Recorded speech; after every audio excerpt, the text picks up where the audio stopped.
توی این جلسه میخوایم 7 مورد توی رویت یاد بگیریم که کارتو حسابی را میندازه. پس تا آخر ویدیو رو ببین که خیلی مهمه. سلام، من الهام کیانی هستم. به کانال الهام مارکت لایف بسیار خوش اومدید. اگر جلسه گذشته رو ندیدید لینکش رو در بالا میذارم و همچنین در دیسکریپشن حتما ببینید. بدون معطلی let's jump into Revit. خب دوستان، اولین موردی که میخوام بهتون آموزش بدم اینه که اسکیل هر کدوم از پترن هایی که به لایه ها دادیم قابل تغییره. یعنی ما میریم دیوار رو انتخاب میکنیم، ادیت تایپش رو میزنیم،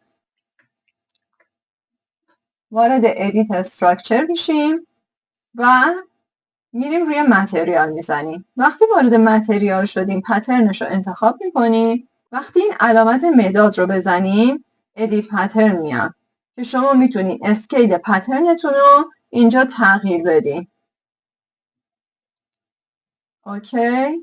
اوکی و اوکی. بچه ها، من همه رو اسکیلش رو تغییر میدم، دوباره برمیگردم.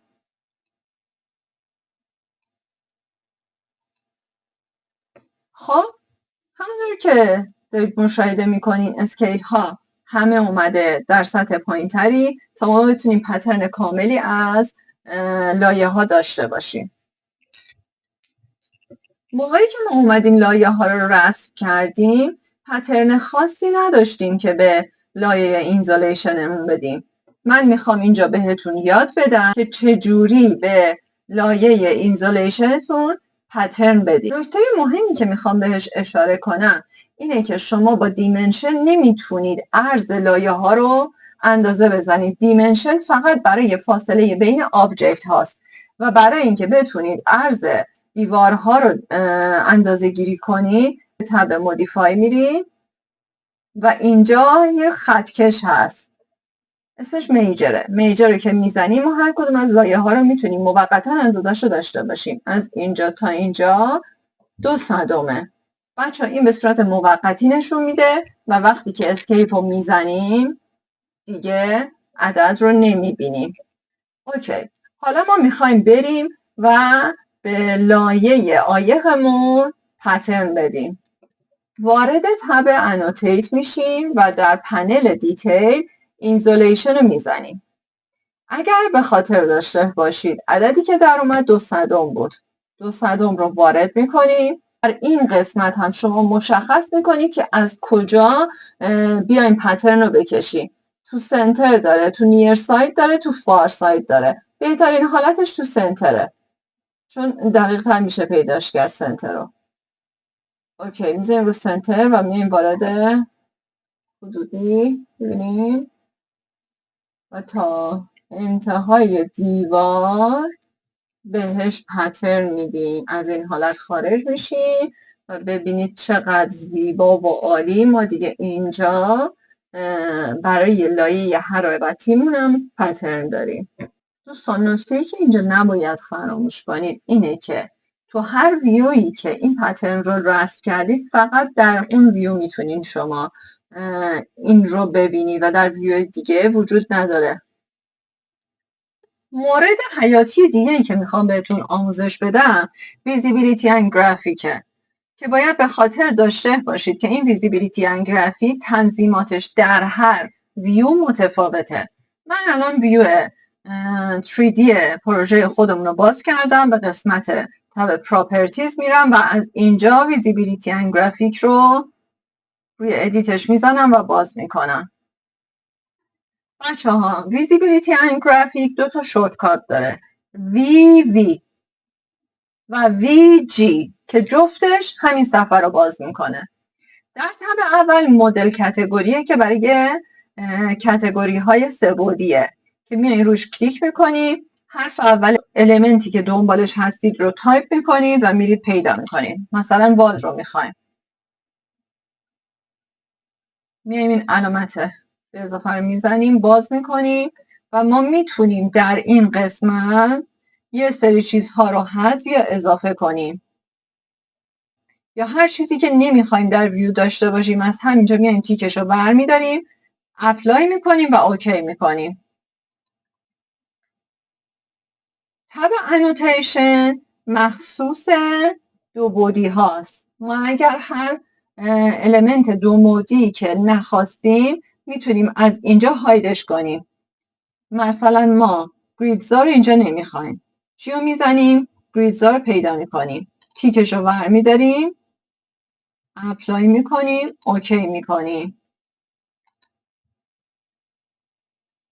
ما دیگه این گریدز ها رو در زیر پروژمون نداریم. این دفعه ویجی رو میزنم. این شورتکات ها حتما یادتون بمونه. انوتیت جی و گریدز رو برمیگردونیم. در این تب ایمپورتد کتگوری هایی که ایمپورت کردیم وارد کردیم مثل کت که وارد میکنی اینجا ظاهر میشه و اگر شما دیگه لازمش نداشته باشید برای یه مدتی موقتا میتونید هایدش کنید، یعنی تیکش رو بر میدارید و هاید میشه و اگر دوباره بهش احتیاج داشته باشید دوباره برمیگردید ویوی رو میزنید و تیکش رو اکتیو میکنید و دوباره برمیگردونینش، اپلای میکنید و اوکی میکنید. این از تب‌های مهم و اساسی ویزیبیلیتی اند گرافیک. دوستان مورد بعدی که میخوام اینجا بهتون آموزش بدم وارد کردن کامپوننت، یعنی هر فرنیچری، هر میز و صندلی و تخت و سرویس وسیله های سرویس بهداشتی، هر آنچه که در ذهنتون هست که میخوایم وارد پروژهتون کنین از این راه وارد پروژه میشه.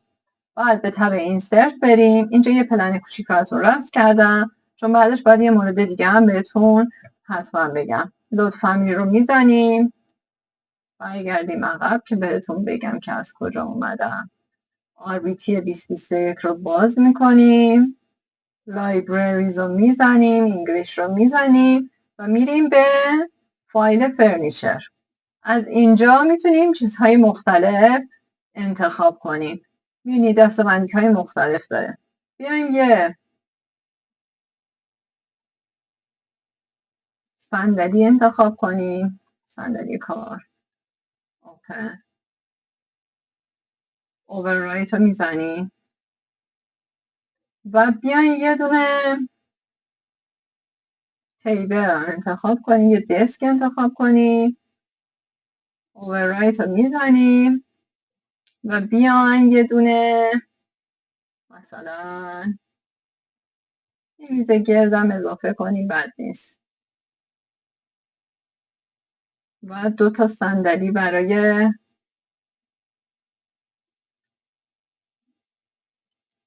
کسایی که میخوان اطراف اون میز بشینن. اوکی، ما یه سری کامپوننت رو وارد پروژهمون کردیم، لود کردیم داخل پروژه، به صورت هوشمند میره سر جاش قرار میگیره. حالا برای اینکه ما بیایم در داخل پروژهمون قرار بدیم چیکار میکنیم؟ میریم به تب آرکیتکچر، کامپوننت رو میزنیم، پلیس کامپوننت رو میزنیم. هر کامپوننتی که اضافه میکنیم اینجا میاد بچه ها. مثلا ما دسک اضافه کردیم، درسته؟ اینجا می‌نویسیم دسک. اون دسکی که اضافه کردیم اینجا هست در سایزهای مختلف.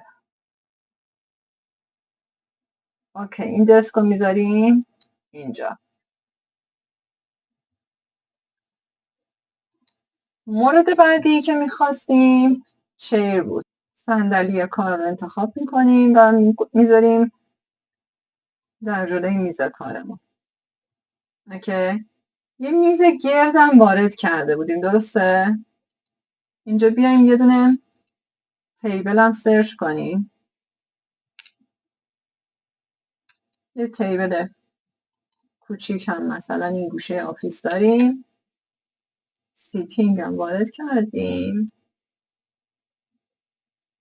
بچه ها با دکمه اسپیس در روی کیبورد این میچرخه، میبینید؟ فعلا اینجا جایگذاری میکنیم. الان روتیت هم بهتون آموزش میدم. برای روتیت کردن کامپوننت مورد نظر رو یا المنت مورد نظر رو انتخاب میکنید، وارد مودیفای میشید و این الان در پنل مودیفای این علامت روتیته، یا RO رو میزنید یا همین علامت رو میزنید. اول جهت خود صندلی خود کامپوننت رو مشخص میکنید و بعد جهتی که میخوایم بهش برید. مثلا میگیم میخوایم اینجا قرار بگیریم. دومین حالتی که میتونیم از روتیت استفاده کنیم اینه که بزنیم روی المنتمون، آرو رو بزنیم، جهت خودش رو مشخص کنیم و بگیم که 30 درجه بچرخ، یعنی این قسمت در انگل بهش بگیم یه زاویه 30 درجه داشته باش. اوکی، نسبتا جاهاشون خوبه، میبریمش دقیقا میذاریم زیر میزمون. اوکی، حالا میخوایم اینا رو گروه کنیم. کنترل رو نگه میداریم. مواردی که میخوایم به گروه تبدیل کنیم انتخاب میکنیم. بعد از اینکه انتخاب کردیم در مودیفای در پنل کرییت ما یه گزینه‌ای داریم به اسم کرییت گروپ که این با علامت خورشیده مشخصه که شورتکاتش هم جی پیه. وقتی بزنیم از همون یه اسم میخواد، مثلا میزنیم آفیست. اوکی میکنیم و ما به همین راحتی یه گروهی ساختیم که از این به بعد میتونیم این گروه رو با خیال راحت بدون اینکه بخوایم دونه دونه انتخاب کنیم و دونه دونه کپی کنیم، گروه رو انتخاب کنیم، کپی رو برداریم و از این گوشه برداریم و بذاریم تو آفیس کناری. میبینیم به همین راحتی. جاش هم اگر درست نشد گروه رو انتخاب میکنید و با علامت های arrow روی کیبورد جاش رو میتونید راحت تغییر بدید. مورد بعدی که اینجا باید حتما ذکر کنم اینه که شما وقتی که یک گروه رو انتخاب میکنین اینجا یه پنل داریم دیگه، درسته؟ در پنل گروپ ادیت گروپ داریم. ادیت گروپ رو که میزنیم یه پاپ آپ برامون باز میشه که میتونیم المنتی رو اضافه یا کم کنیم. اگر ما ریموو رو بزنیم و بخوایم یه صندلی رو از گروهمون حذف کنیم، روش کلیک میکنیم، فینیش رو میزنیم و این صندلی از گروه ما حذف میشه. نگاه کنین این گروه الان بدون صندلی شد. حالا میتونیم این رو جدا کپی کنیم، مثلا این آفیس اینجا صندلی نداره. اوکی، ببینید صندلیش هم میشه جدا، با تب انتخاب کنیم و کپی کنیم بذاریم. اصلا این بر فرقی نمیکنه، فقط میخوام بدونید که قابل کپی کردنه. همینطور که نگاه میکنید در همه کپی ها صندلی از گروه حذف شده. مورد بعدی که اینجا میتونم بهتون بگم اینه که شما میتونید یه گروه رو انتخاب کنید و آن گروه کنید. هر کدومش به صورت جدا قابل جابجایی و حرکت دادن و کپی کردنه، ولی اینا هنوز گروه هستن و ما فقط همین یه دونه رو اون گروه کردیم. دوستان به پایان این جلسه رسیدیم. میدونم که مواردی که ذکر شده در طول پروژه هاتون بی نهایت استفاده میکنید. مرسی که تا اینجای ویدیو همراه من بودید. اگه هنوز سابسکرایب نکردی همین الان سابسکرایب کن، دکمه نوتیفیکیشن رو فعال کن و یادت نره منو لایک کن که به من انرژی بدی. همچنین اگه دوست داشتی برای دوست مهندس و دانشجو شیر کن که اونم بتونه از این جلسات استفاده کنه. ممنون، خدا نگهدار.